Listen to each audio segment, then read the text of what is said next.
سینوها د فرعون د ځانګړي طبیب یادښتونه له میلاد څخه 1450 کاله وړاندې.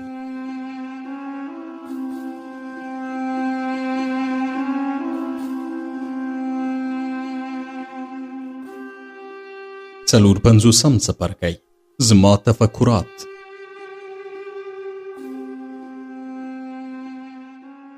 ما د تبس ښار په هغه کور کې ژوند کوو چې موتی د کاپتا په رالېږلو فلزاتو بیرته رغولی و او نه مې غوښتل نور له دې ځایه لاړ شم. زما پښو دومره نړۍ کچ کړې وه چې نور یې د ستومانۍ احساس کوه او سترګو مې دومره پلیتۍ او بدۍ لیدلې وي چې نور یې د دغو منظرو د لیدلو وس نه درلود.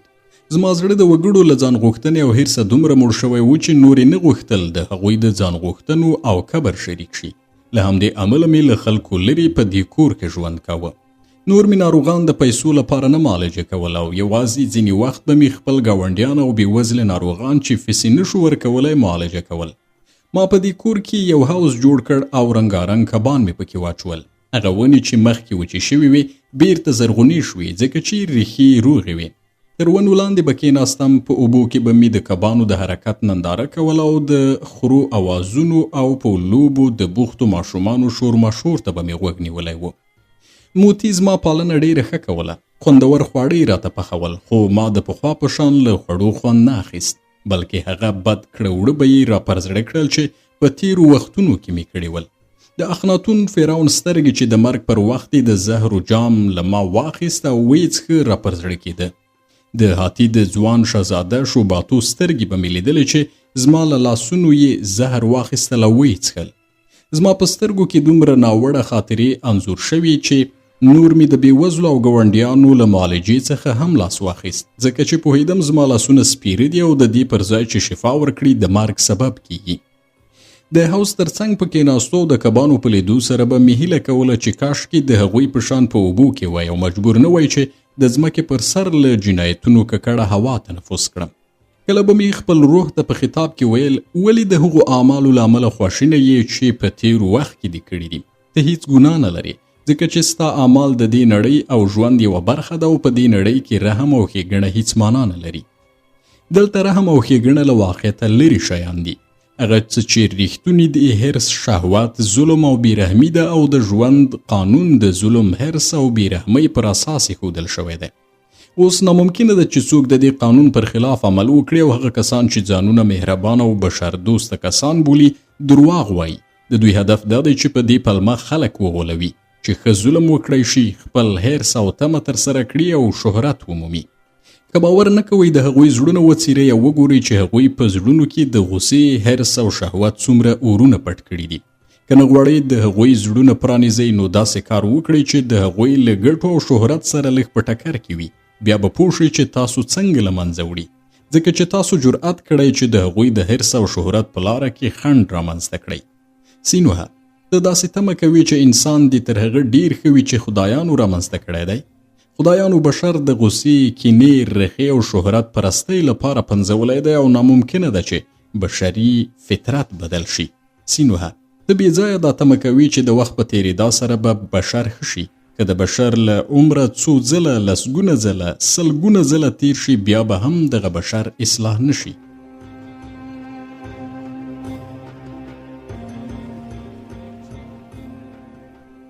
ته بې ځایه تمه کوي چې جنګ، لوږه، طاعون، اورونه او اموژنې به د بشر لپاره یوه تجربه شي چې هغه اصلاح کړي. دغه تجربې یو شان او هر ځل نوي زهر دي چې پر پخوانیو زهرو برسیره یې په جام کې واچوي. د دې پر ځای چې د پخوانیو زهرو اغیز کم کړي، هغه نور هم قوي کوي او د وژنې اغیزې نور هم زیاتوي. جنګ، وژنو، طاعون، لوټماریو او ډلوژنو هم بشریت حریص، شهوت پرست او له دښمنیو ډک کړی دی. سینوها ته هم یو انسان یې، که څه هم د خدایانو وینه ستا په رګونو کې بهیږي، خو د انسان په څیره کې او وینه، پوست، هډوکي او رګونه لري. نو په دې بڼه کې ته دا تمه مه کوه چې په غوسه، شهوت او تمه کې به له چا سره شریک نه وي.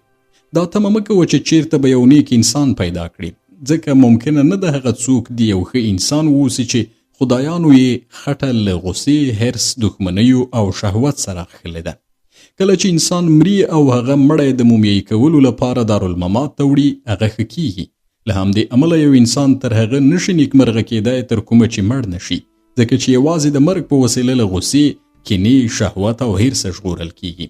سینوها په دې حقیقت پوه شه چې علم بشریت نشي اصلاح کولای، بلکې هغه نور هم حریص، بېرحمه او شهوتي کوي. هغه کسان چې پوه او عالمان دي تر نورو خلکو 10 ځله ډیر حریصان دي. له همدې امله تر ناپوهو کسانو ډیره کینه او شهوت لري. سینوها که ته پوه او ډاکټر نه وای، په خپل عمر کې د دومره جنایتونه او غمیزې نه رامنځته کولی.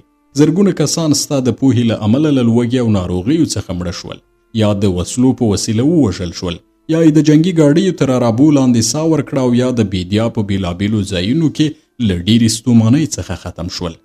ای جنایتکاره، که ته پوه نه وای، ماشومان به د میندو په خېټه کې نه مړه کېدل، او د مریانو پر ملاو به د کوتکو ګزارونه نه کېدل، خو نړیو سرتیرو به پر زرګونو ښځو تیری نه کاوه، او زرګونه نارینه به نه مریان کېدل. ظلم به پر عدالت، چل او دوکه به پر رښتینولۍ نه برلاسه کېدل، او نن سبا به غلو په نړۍ حکومت نه کاوه.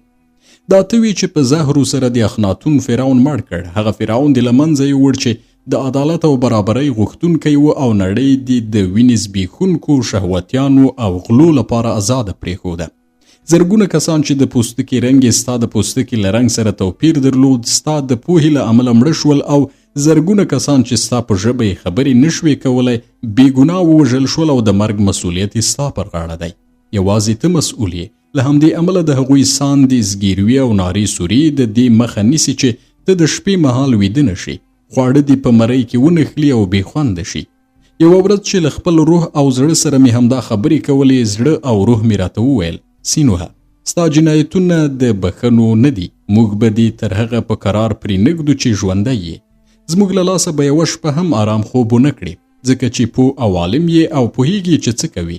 نو ستا مسؤلیت ډیر دروند دی او بخښل کېدی هم نشي. بیا مې خپلې جامې څیرې کړې او نارې مې کړې: لعنت دې زما پر دې پوهه شي. په هغه ورځ دې لعنت وي چې مور وزېږولم. لعنت دې وي پر دغو لاسونو چې ما پرې جنایتونه کړي دي، او لعنت دې وي پر هغو سترګو چې دغه جنایتونه یې کتلي دي.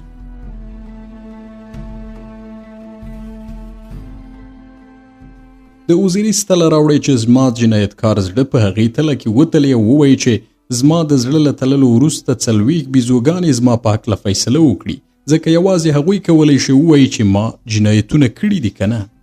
زما د نارو سرو له امله موتی له پخلنځي راووته، او زه یې په یو تخت څملولم. پر سر یې یو لوند ټوکر راواچوه، او ترخې خو آرام بخونکي جوشاندې یې راکړې. کله چې ما غوښتل له بسترې پورته او انګړ ته لاړ شم، زما مخه یې ونیوله او ویې ویل: دغه کار مه کوه، ځکه چې لمر دې پر سر ونه لګېږي. زه یوه موده ناروغ وم، او په بستر کې مې اوتې باوتې ویلې. کله به مې د اوزیریس او د هغه د ترازو په هکله خبرې کولې، او کله به مې د موریت او تهوت په هکله خبرې کولې. له دې وروسته چې زما ناروغي معالجه شوه، د اوزیریس، تهوت او موریت په هکله مې خبرې ونه کړې، خو هغوی مې هیر هم نه کړل، ځکه چې تهوت زما زوی او موریت یې مور وه. زه پوهېدم چې هغه 2 کسه له دې امله مړه شول چې زه یوازې شم. که هغوی ژوندي وای، زه به یوازې نه پاتې کېدم او نیکمرغه شوی به وم. خو خدایانو زه د دې لپاره پیدا کړم چې یوازې پاتې شم، ځکه پر کومه شپه چې وزېږېدم، زه یې په یوه ټوکرۍ کې کېښودلم او د نیل په اوبو کې یې خوشی کړم. د دې سره چې ما د خپل زوی او د هغه د مور په هکله او دغه راز د هغو کارونو په هکله چې مخکې مې کړي ول له چا سره خبرې نه کولې، خو هیڅکله مې خپل پخواني کارونه هیر نه کړی شول. بالاخره مې یوه ورځ د بېوزلو جامې واغوستې. له هغه کوره ووتم او بیرته ورستون نه شوم. له کوره په وتلو پسې بندر ته لاړم، او هلته مې پنډیتوب ته ملا وتړله. ډېر ژر مې ملا د درنو بارونو په لیږدولو ژوبله او دردمنه شوه. کله چې به وږی شوم، سبزي منډۍ ته به تلم، او هغه سبزیانې به مې خوړلې چې خلکو به لرې اچولې. کله چې پوه شوم نور جواليتوب نشم کولی، یو پخ ته ورغلم چې د آهنګرۍ باد وهونکی ورسره وچلوم. هلته مې کار پیل کړ، تر دې چې د ملا زخمونه مې ښه شول او دردونه یې ختم شول. مریانو، بېوزله او کارګرانو ته مې وویل چې د انسانانو ترمنځ هیڅ توپیر نشته، ځکه چې ټول لوڅ پیدا شوي دي. د هیڅ چا په هکله باید د هغه د پوستکي د رنګ، ژبې، جامو او ګاڼو پر بنسټ قضاوت ونه کړو، بلکې د انسان زړه ته وکتل شي او د هغوی د زړونو پر اساس قضاوت وشي، ځکه خو یو ښه سړی تر بد غوره دی او هوښیار کس تر ظالم ښه دی. خو مریانو او کارګرانو به خندل، ویل به یې: سینوها، ته لیونی شوی یې، ځکه تر هغه چې انسان لیونی نه وي د لیک لوست له زده کړې سره سره د موریانو په شان کار نه کوي یا د کوم جنایت کړی دوی غواړي ودې نیسي او سزا درکړي خو ته ځان په موخ کې پټوي. دوی به ویل یوه بله فرضیه هم شته او هغه ډیره سمه ښکاري. دغه فرضیه دا ده چې ته د اتون پلوی یې ځکه داسې خبرې کوي. ستا خبرې ښیي چې پوهیږي باید د اتون نوم وانخلي. موږ تا حکومت ته ورپه ګوته کولی شو چې ودې نیسي او د شاقه کارونو لپاره د قانونو ته بوزي، خو موږ دغه کار نه کوو ځکه ستا په خبرو ځان خوشاله وو او ته مو تر ټوکمارانو ډیر خندوي. خو په دې شرط چې نور ونه وایي د انسانانو رنګ د هغوی د توپیر نښه نه ده، ځکه چې ته په دې خبرې سره موږ ته سپکاوی کوي. آیا ته وایي چې موږ او تورپوستي سره یو شان یو؟ داسې نه ده.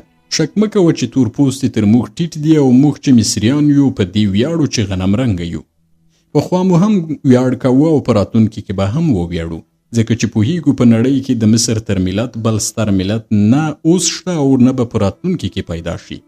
تر هغه چې دا نړۍ وي څوک به د هرمونو په شان ودانۍ جوړې نه کړی شي، زموږ د مجسمو په شان مجسمې به جوړې نه کړي او نور هیڅوک به زموږ په شان خدایان ونه لري. زموږ په شان به څوک مړي مومیایي کړای نه شي چې کلونه د هغوی بدنونه روغ پاتې شي. ټول به مړه شي، له منځه به لاړ شي، خو د مصر ملت به تل پاتې وي، ځکه چې موږ داسې شیان رامنځته کړي چې له منځه نه ځي. د همدې امله نه غواړو چې موږ له نورو سره پرتله کړي او یو شان مو وګڼي. که ته غواړې زموږ په منځ کې ژوند وکړې نو دا خبره ومنه چې د مصر ملت د نړۍ تر ټولو لوړ او غوره ملت دی. ما به هغوی ته ویل ستاسې بدبختي له همدې امله ده چې یو ملت تر بل لوړ او غوره او یوه پرګنه تر بلې ښه او لوړه ګڼئ. تر هغه وخته چې ملت او یا تن تر نورو ځان لوړ ګڼي، د کمزورو کسانو او بېوزلو د لاسونو او پښو د تړلو لپاره زنځیر او د موریانو او کارګرانو پر ملاو د ګزار لپاره کوتک به له منځه لاړ نه شي. یوه ورځ یو کس وایي زه د خدایانو زوی یم، نو تر نورو غوره یم، او بله ورځ بل تن وایي چې موږ سره او سپین لرو، نو تر نورو غوره او ښه یو. یوه ورځ به داسې ډله پیدا شي چې وایي موږ د مصر په لوړ ښوونځي دارالحیات کې زده کړې کړي دي او پوهان یو، نو تر نورو ښه او برلاسي یو. خو د دغو ټولو کسانو چې په بېلابېلو نومونو ځان تر نورو لوړ ګڼي، هدف دا دی چې نور پر سر ووهي او ملاوي په کوتکونو ورزخمي کړي. هغوی د څارویو په شان اړ کړي چې د دوی لپاره کار وکړي او د یوې مړۍ ډوډۍ او یا یو جام شرابو په بدل کې نور خلک ورته کارونه وکړي. تر هغه چې یو کس یا ملت وایي چې زه تر نورو غوره یم، عام وژنه به له منځه لاړه نه شي او مردار خواره او ټپوسان به د مړیو په غوښو ماړه وي. د انسانانو په هکله باید د هغوی د زړونو پر اساس قضاوت وشي، او که غواړئ چې پوه شئ ولې ټول انسانان سره یو شان دي او یو پر بل غوره نه دي، هغوی د بدبختیو او رنځونو په وخت وازمایئ او د هغوی په هکله قضاوت وکړئ. بیا به پوه شئ چې ټول انسانان یو شان زګیروي کوي او هغه اوښکې چې د هغوی له سترګو راوځي یو شان او تروي دي، په دې معنا چې د یو تورپوستي د سترګو اوښکې له یو سپین پوستي سره هیڅ توپیر نه لري. هغو کسانو چې زما خبرې به یې اورېدلې په کړس کړس به یې خندل او ویل به یې سینوهه، بې له شکه چې ته لیونی شوی یې، ځکه چې یوازې یو لیونی داسې فکر کوي چې انسان باید تر نورو ځان لوړ ونه ګڼي. که یو څوک په هر علت چې وي ځان تر نورو لوړ او ښه ونه بولي، ژوند نشي کولی. ان تر ټولو بېوزلي او کمزوري کسان هم په یو نه یو علت باندې ځان تر نورو لوړ ګڼي او په دې هیله ژوند کوي. هغه څوک چې پوزي اوبي پر دې ویاړي چې تر نورو یې ګوتې ښه کار کوي او یو بل پر دې ویاړي چې مټې تر نورو کلکې دي او توان یې ډیر دی. چلبازان او دوکماران پر دې ویاړي چې تر نورو زیرک دي. کله چې قاضي یوه غله ته سزا ورکوي ویاړي چې عدالت پلی کوي، او یو ډاکټر په دې ویاړي چې پوه او تکړه دی. هغه کسان چې کنجوسان دي په دې ویاړي چې تر نورو ښه بچت کولی شي، او هغه چې ډیر اسراف کوي هغوی هم ویاړي چې تر نورو لوړ او غوره دي. یوه پاکلمنې میرمن ځان تر نورو ښځو ښه بولي، خو هغه ښځه چې په کوڅه او بازار کې ځان خرڅوي په دې ویاړي چې له هر چا سره تفریح کولی شي. موږ هم چې کارګران او موریان یو ځان له تا څخه چې لیک لوست هم کولی شي لوړ ګڼو، ځکه چې باور لرو تر تا ځیرک او هوښیاران یو.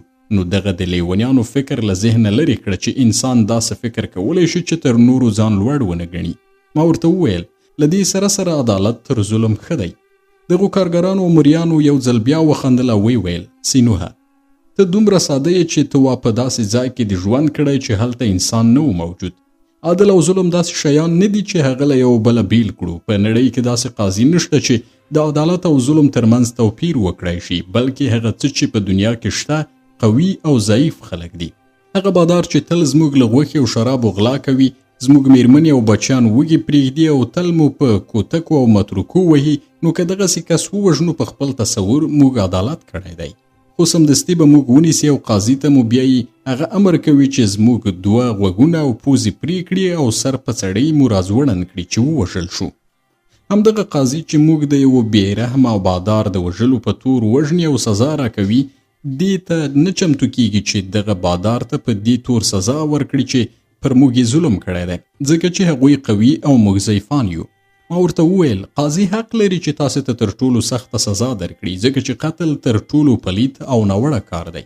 هغوی وویل که دغه خبره هورمهب ستا له خولې واوري، تا به د سختو کارونو لپاره قانونو ته واستوي، ځکه چې هورمهب له نظره تر دې بل ویاړمن کار نشته چې انسان وکړی شي په جنگ کې د دښمن عسکر ووژني.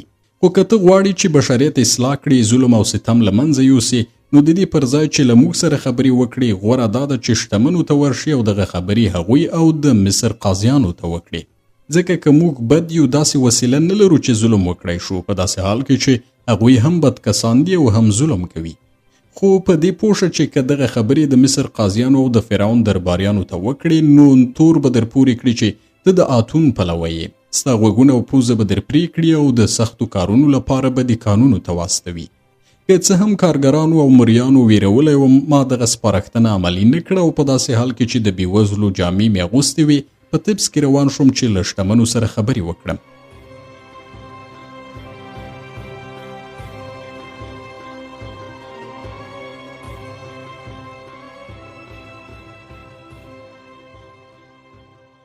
له سوداګرو او تاجرانو څخه مې خپل تبلیغ را پیل کړ.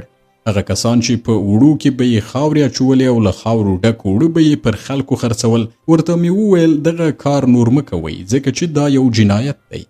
هغو کسانو چې ژرندې یې درلودې او په ژرندو کې انسانان تړلي ول، خولې یې وربندې کړې وي چې غنم ونه خوري او ژرندې وګرځوي، هغوی ته مې وویل باید له انسان سره د ځناورو په شان چلند ونه کړي. هغو قاضیانو ته ورغلم چې د یتیمانو شتمني به یې لوټلې او ویې اخیسته او ناحق حکمونه یې کول. ورته مې وویل له دغو کارونو لاس واخلئ. ما له ټولو شتمنو کسانو او چارواکو سره اړیکې ټینګې کړې او ټول مې ورټل. هغوی زما د دغو خبرو په اورېدو حیران شول او زما زړو جامو ته به یې کتل. اورېدل به مې چې په خپلو کې به یې ویل دغسې نوحه چې بېوزله سړی دی، بې له شکه د فرعون جاسوس دی او فرعون رالیږلی دی چې زموږ پر حالت ځان پوه کړي، ځکه هغه کسان چې داسې بېوزله دي د داسې خبرو جرأت نشي کولی. خو ډیر ژر د مصر خانان او اشرافان پوه شول چې زه د فرعون جاسوس نه یم او هغه دنده نه ده راسپارلې چې دغه ډول خبرې وکړم. دوی به خپلو مریانو ته ویل چې ما ووهي او له خپلو کورونو او ځایونو څخه به یې شړلم. له دې وروسته چې شتمنو کسانو او سوداګرو زه د طبس په واټونو کې ژوبل او پرهرژلی ولیدم، راته ویل به یې که یو ځل بیا راشي او موږ تورن کړي چې له وړو سره خاورې ګډوو یا په ژرابو کې سرکه اچوو، خرابه غوښه خرڅوو او د خپلو مریانو خولې ګنډو، نو د درواغو د خپراوي او د امنیت د خرابولو د هڅې په جرم به د قاضي ته ور وپېژنو او له تا څخه به شکایت وکړو. کله چې ما ولیدل زما تبلیغ ګټه نه کوي او زه نشم کولی چې ظلم له منځه یوسم، په خلکو کې مساوات او عدالت راولم، بیرته کور ته راستون شوم، د حوض په څنګ کې تر ونو لاندې کېناستم او د کبانو په نندارې بوخت شوم. د خرو غږ او په کوڅه کې د لوبېدونکو ماشومانو شور ماشور ته مې غوږ ونیو. تر هغې ورځې پورې چې کاپتاب بیرته له سوریې څخه راستون شو او ما ته راغی، همدا حالت روان و. پر کومه ورځ چې زما پخوانی مریی کور ته راننوت، ډیر په پرتم کې و. ما ولیدل چې پر یو تخت ناست دی او 12 تورپوستې مریانې لیږدوي. پر بدن یې عطر وهلی دي چې د بېوزلو له سیمې څخه د تېرېدا پر وخت یې ناوړه او خراب بویونه ونه کړوي. کاپتا ډیر چاق شوی و او په ړنده سترګه کې د سرو زرو او غمیو یوه مصنوعي سترګه ایښې وه. کله چې کېناست هغه سترګه یې لرې کړه ځکه چې ځوراوه یې. زما په لیدو سره په ژړا شو او بیا یې خبرې پیل کړې. ویې ویل په سوریه کې جنګ پای ته رسېدونکی دی، ځکه چې هورمهب ټولې هغه سیمې او ښارونه نیولي چې د هاتي په ولکه کې ول.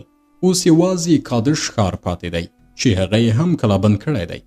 بیا یې وویل په سوریه کې د جنګي غنیمتونو د پلور ټیکله ما سره وه. ما د دغو غنیمتونو له پلورلو ډیره ګټه وکړه او اوس بیرته طبس ته راستون شوی یم.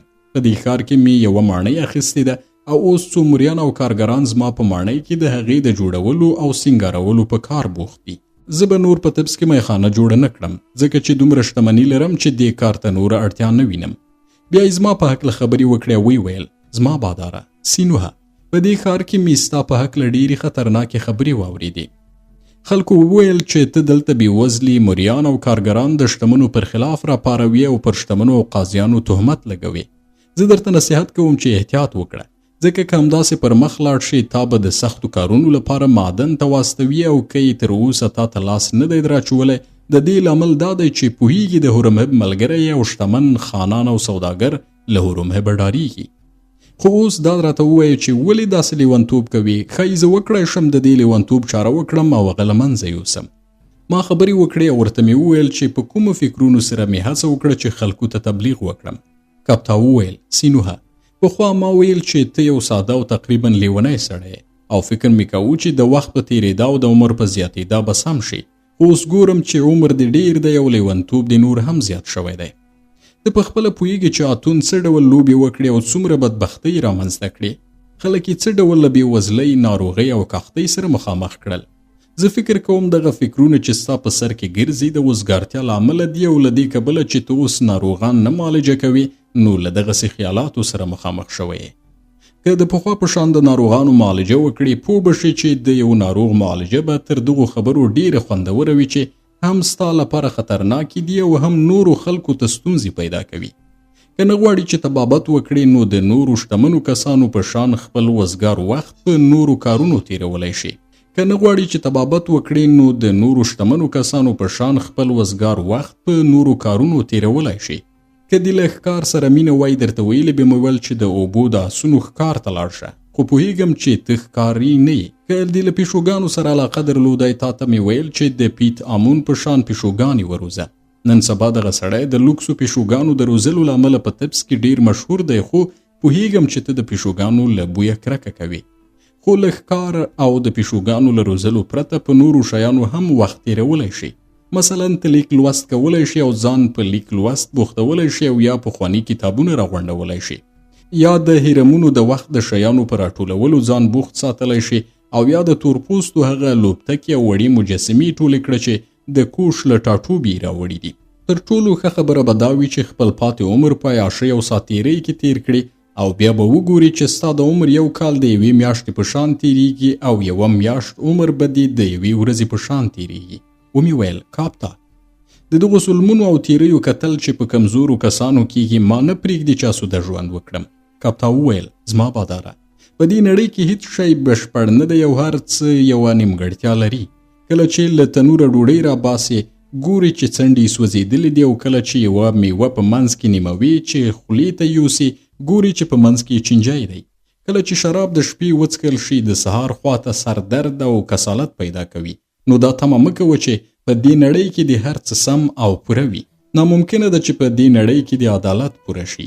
ښه نیت هم ممکنه ده چې ناوړه نتیجې ورکړي. موږ ولیدل چې د اخناتون په وخت کې له دې سره چې فرعون ښه نیت درلود خو د هغه د فیصلې پایلې څومره تاواني وي. سینوهه زه یو عادي کس یم او پر هیڅ شي هم نه پوهیږم خو له دې کبله چې تمه نه لرم په دې دنیا کې د بشپړ عدالت راشي نو له ژونده پوره استفاده کوم. نن قاضیان زما په مخ کې له دې کبله سجده کوي چې پوهیږي شتمني لرم. خو سینوهه ته چې د هیواد یو ستر کس وي او د فرعون ډاکټر وي نن سبا په دې هیواد کې د یو مریي هومره ارزښت او حیثیت هم نه لري ځکه چې په خپله دې داسې کار وکړ چې دغه ورځ در باندې راشي او له هر څه دې ځان محروم کړ. زما باداره که ته د دې دنیا د حالاتو مسؤل وای نو د خفګان حق به دې درلود خو دغه دنیا تا نه ده پنځولې نو ولې ځان خوري او اندېښنه کوي چې په دې نړۍ کې عدالت نشته. که زما خبره منې له دې فکرونو تیر شه او د دې لپاره چې بیا په دې سوچونو کې ډوب نشي ځان پر یو شي بوخت کړه. که وکړی شي طبابت وکړي تر ټولو غوره کار دی ځکه زه تا پیژنم او پر دې پوهیږم چې ته د ناروغانو له معالجې خوند اخلي نو دغه خوند د دې مخه نیسي چې دغسې فکرونه وکړي. ومې ویل کاپتا ستا خبرو پر ما اغېز وکړه او سمه خبره کوي چې که زه طبابت وکړم د ناروغانو له معالجې خوند اخلم خو تا د خبرو پر وخت د اتون خبره وکړه. په داسې حال کې چې د دې خدای نوم اخیستل بند دي نو آیا داسې کسان شته چې لا د دې خدای عبادت وکړي؟ ځکه که دغسې کسان نه وای تا د دې خدای په هکله فکر نه کوه او د هغه نوم دې نه اخیست. کاپتا وویل زما باداره د اتون خدای د افق د ښار په شان هیر شوی دی. نور کوم کس هغه د خدای په توګه نه پیژني. خو لا هم ځینې هنرمندان شته چې د اتون د وخت د هنري رودو پیروي کوي. هغه کیسه ویونکي هم تر اوسه شته چې د اتون د دورې نقلونه کوي او کله ناکله پر خاورو یا د دیوالونو د حیات صلیب یعنی د اتون صلیب تر سترګو کیږي. که څه هم چې څوک د دغه خدای عبادت نه کوي او عقیده هم پرې نه لري خو هغه هیر شوی نه دی. ومې ویل کاپتا ستا د نصیحت په اساس به زه تبابت کار بیرته پیل کړم او له دې کبله چې ودې ویل د عمر د تېرېدا لپاره باید ځان پر یو شي بوخت کړم او د ځینو شیانو کلکسون جوړ کړم چې لا یې د اتون خدای نه دی هیر کړی. کاپتا فکر کوو چې زه ټوکې کوم نو د هغو شرابو په څښلو بوخت شو چې موتی زموږ لپاره راوړي ول. ما شراب وڅښل او یوه موده مو سره خبرې وکړې. کاپتا نشه شو او له دې کبله چې ډیر چاغ شوی و له خپله ځایه نه شو پورته کېدی. موریان یې راغلل او هغه یې پورته کړ، پر روان تخت یې سپور کړ او روان یې کړ. خو پر بله ورځ کاپتا له ګران بیه ډالیو سره چې ماته یې اخیستې وې کور ته راغی او ماته یې ډیر سره او سپین راوړل. کاپتا وویل باداره هیڅکله دا اجازه مه ورکوه چې د خوشحالۍ لپاره دې څه کم شي، ځکه چې زه دومره سره او سپین لرم چې څومره غواړې درته به یې راوړم. خو نن د دې لپاره ډیر زر نه درکوم چې ویریږم ټول به بېوزلو ته وبخي.